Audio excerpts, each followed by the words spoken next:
¿Qué tal, amigas y amigos de Conecta MX? Bienvenidos a un nuevo episodio de Voces de México, un programa en donde pretendemos acercar a ustedes las voces más relevantes, creativas, propositivas y preponderantes de la vida política, social, cultural y empresarial de nuestro país. El día de hoy nos encontramos con el gran emprendedor y empresario Simón Levy, quien muy amablemente nos abrió las puertas de su casa para realizar esta entrevista. Muchas gracias, Simón. La tuya y la de todos, bienvenido. Gracias a ti, felicidades por la plataforma y me da mucho gusto saludar a todo tu auditorio.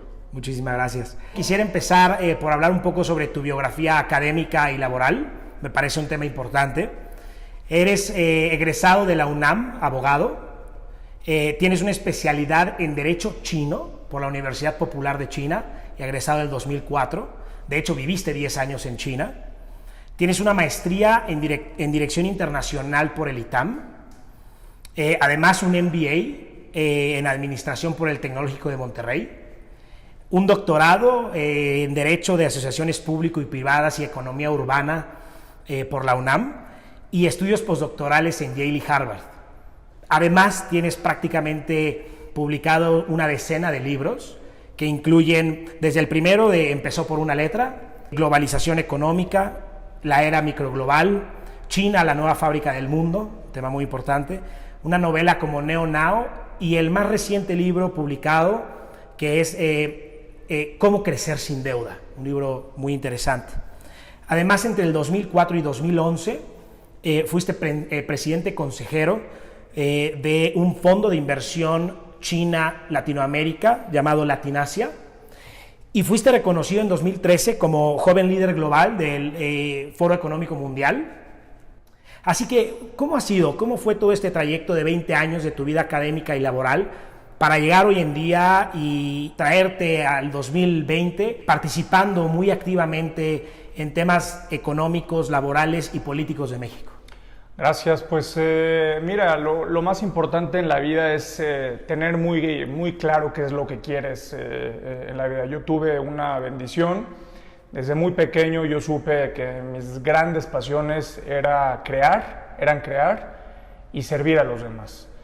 Y para poder, digamos, tener estos dos pivotes de vida, era muy importante tener una formación académica, pero sobre todo una formación espiritual. De hecho, yo tuve la oportunidad de estudiar en varios colegios religiosos. Afortunadamente, mi padre, de muy pequeño, a los 5 años, me dijo: yo no te voy a educar a ser judío, te voy a educar a ser humano. Y bueno, nadie da lo que no tiene. A mí tuve una niñez muy difícil. Ahora me ves muy Catrín, pero tuve una niñez con muchas carencias materiales, afortunadamente no carencias emocionales ni sentimentales. Fui un niño muy querido, muy deseado, tuve mucho cariño de mis papás, pero sí tuve muchas carencias materiales. Es más, yo no le diría carencias, pero sí, digamos, áreas de oportunidad materiales que me permitieron darme cuenta de la importancia de lo que significaba el esfuerzo, la disciplina y la constancia. Entonces, así te resumiría yo estos 20 años de mi vida: disciplina, constancia, tener mucha claridad de qué era lo que yo quería, como te lo dije al principio, desde una edad muy temprana, crear y servir a los demás. Moviéndonos un poquito de tema a los proyectos de inversión y programas sociales, escogiendo algunos de ellos. ¿Qué decir sobre los proyectos de inversión, el volcar la visión federal hacia el sureste mexicano y precisamente con dos proyectos muy importantes a mi juicio? Por un lado, un proyecto de inversión turístico como el Tren Maya, y por otro lado, un proyecto de inversión de generación de riqueza que puede ser el Tren Transísmico. ¿Qué decir de esos dos proyectos, Simón? El primero, para mí, el proyecto más importante de los últimos 40 años, no solamente económico, sino de desarrollo regional, es el corredor transísmico. Es el plug and play de un norte industrializado con un sur subdesarrollado. Es una región que va a transformar la productividad. Es una región que le va a dar sentido al TEMEC, le va a dar sentido. Pero sobre todo, esto es lo más importante de lo que te voy a decir, es un proyecto que va a transformar mano de obra barata en capital humano. Okay.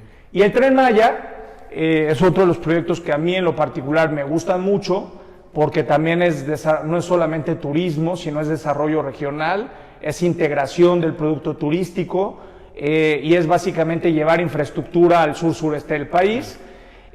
Quizás lo único que yo he venido diciendo es que en este asunto del coronavirus las realidades cambian, las realidades ya son asimétricas a lo que originalmente planteaste y el costo financiero de utilizar el recurso público en un proyecto tan importante, que insisto, yo defiendo mucho, como el Tren Maya, ahora la situación ya cambia porque yo pienso que un proyecto de esa magnitud tiene que manejarse con inversión público-privada y que el dinero que ha estado metido o que ya se dio para el Tren Maya debería de haberse utilizado para transferencias económicas a las micro, pequeñas y medianas empresas del sector turístico y de otros sectores que después va a ser mucho más costoso sacarlas adelante. Claro. Pero en mi punto de vista son de los dos grandes proyectos que en lo personal a mí no solamente me gustan, sino que va a detonar y va a cambiar el modelo de desarrollo regional y económico de México. No así Dos Bocas, ¿eh? A ver, de Dos Bocas, ¿qué nos podrías decir? Yo he sido uno de los principales defensores de la soberanía energética del país. Las realidades están transformándose muchísimo, a pesar de que en Estados Unidos es uno de los países que más refinerías tiene, ¿no? Pero la situación de Estados Unidos es muy diferente a la situación de México. Yo creo que México, en la medida que acelere más sus procesos de transición a energías renovables, vamos a tener mayores ventajas. Pienso que la situación financiera de Pemex es insostenible, entonces yo pienso que ya en este momento y derivado de la pandemia, el proyecto de Dos Bocas no tiene el sentido que tenía originalmente, ¿verdad? Entonces yo creo mucho en la capacidad de resiliencia, en la capacidad de adaptarte a las nuevas circunstancias que estamos viviendo y ese es mi punto de vista de Dos Bocas. Pero quisiera abordar un tema que ha sido para ti muy personal, me parece de trascendencia para todos los mexicanos y que creo que se ha hablado poco, que es la defensa de las playas mexicanas, de la playa pública mexicana. ¿Qué sucede, Simón? ¿Por qué hay intereses de sectores en México que están buscando la privatización de las playas y tu defensa férrea a ellas? Porque mira, en este país prácticamente lo platicamos al principio, la impunidad se volvió verbo y se volvió costumbre y se volvió Estado. Entonces todo lo que fuera el combate a la impunidad era pues un monstruo al que había que combatir, había que apartar. Entonces yo vengo de una experiencia del gobierno de la Ciudad de México, de un proyecto de inversión público-privada de Chapultepec, un proyecto muy controvertido. Afortunadamente ya se está haciendo el proyecto, lo cual pues no solamente me da una alegría, la verdad es que la jefa de gobierno pues lo está haciendo y digo, no hay con un puente elevado, pues lo está haciendo a nivel calle, pero es lo que yo quería, la renovación de la avenida y a través y hacerlo sin generarle deuda a la ciudad. Esos eran mis dos grandes planteamientos. ¿Inició con ProCDMX? Sí, cuando yo fui director de esta empresa paraestatal, que me tocó sacarla de la quiebra, la recibí con una pérdida de más de 80 millones de pesos, la dejé con más de 600 millones de dólares de inversión.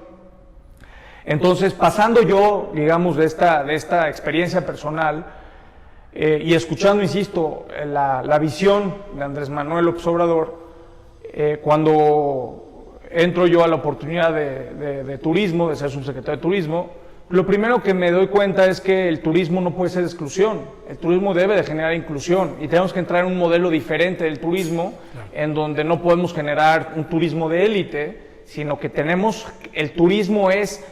Así como el primer delantero en un equipo de fútbol es el defensa, el primer elemento de seguridad pública en una plaza turística es el turismo. Claro.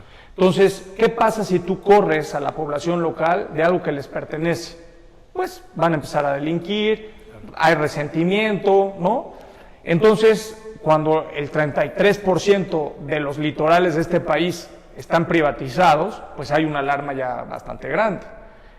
Y cuando yo tengo la oportunidad de empezar a colaborar con quien yo pensaba que era una de las personas más conocedoras del turismo de este país y que de verdad seguía los ideales de Andrés Manuel López Obrador, pues a mí me dio mucho ánimo, sobre todo porque además yo recibí una indicación expresa de trabajar en ese asunto, porque mi cartera era la política pública turística. Claro. Entonces hay que generar política pública, ¿no? Y planeación.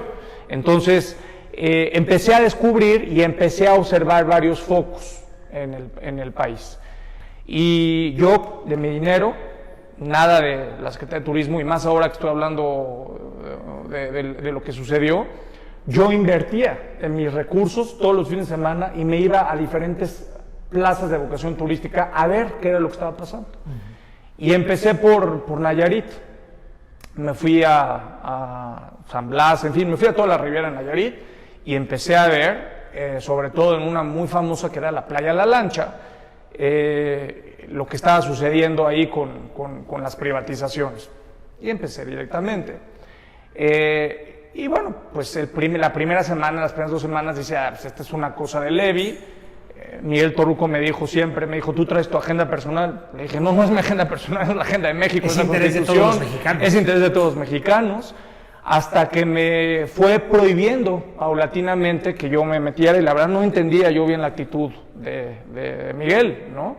Y luego empecé a recibir llamadas raras, empecé a ver que la gente, y no es hacerme la víctima, es real, empecé a tener llamadas raras, la gente me empezaba a seguir, en fin, cosas con mi familia que pues, no quiero la verdad profundizar, porque insisto, no me quiero hacer la víctima, claro. Pero empecé a sentir la presión, y ya el cambio de actitud con Miguel Torruco, en donde expresamente me prohibió meterme al tema, y yo simplemente dije, pues no, yo no vengo a servirte a ti, yo le vengo a servir a los mexicanos, yo vengo a servir a México, y al final de cuentas habían intereses muy grandes. Entonces, ¿qué es lo que pasa? Es eso, son personas que construyen y que piensan que el pedazo de tierra adyacente al mar, las ventanas al mar son de ellos, y no entienden. A ver, yo no quiero, soy empresario, yo sé lo que significa crear empleos, sé lo que significa invertir con capital de riesgo.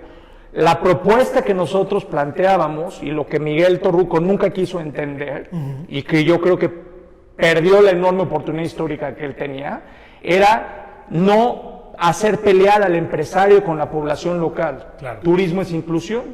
Entonces, la reforma turística más importante en ese sector era generar los parques públicos de playa. Si tú a un turista le pones su área para que pueda comer, sus casilleros, servicios, espacio público, y le permites convivir, pues no es permitir, porque es su derecho, al lado de donde está la playa, pues generas inclusión social, claro. Generas seguridad pública, claro. Generas gobernanza ciudadana. No es pelearse con los hoteleros, es resolver un problema. La población local se apropia del espacio público, en este caso se apropia de la ventana al mar, y todos juntos generan inclusión, y va reduciendo los niveles. Para reducir la violencia, lo primero que tienes que combatir es la erosión y el resentimiento social, claro. Que es muy importante, sin duda. Muy importante, sin duda. Porque de verdad es increíble, y yo soy ignorante en seguridad pública, ¿verdad? Pero por sentido común, por supuesto, una de las fuentes más importantes de violencia intrafamiliar, social, pues es el resentimiento que hay entre la gente. Oye, no hay aspecto más igualador que el espacio público. Claro. Y que dé felicidad. Y que dé felicidad y alegría a la gente. Claro. Esa era la idea, parques públicos de playa. Miguel tomó como una afrenta personal este asunto. ¿Crees que el presidente Andrés Manuel López Obrador esté consciente de lo que está sucediendo? Sí, claro que está consciente, pero el presidente tiene básicamente las pautas, prioridades. Para mí no es una agenda personal. No. Yo me siento feliz, me siento contento porque contribuí en 7 meses, 6 meses de haber participado ahí, hice mi chamba. Y siempre fui congruente con lo que el presidente López Obrador y el jefe de la oficina de la presidencia, el ingeniero Alfonso Romo, pues me pidieron, ¿verdad? Claro. Y lo más importante, Jorge, nunca dejé de ser yo. A mí no me transformó un cargo público. Vital. ¿No? Entonces, eso es lo que pasó con las playas. Pues desde nuestra trinchera en Conecte MX cuenta con todo nuestro apoyo. Si podemos ayudarte en algo a hacer ruido.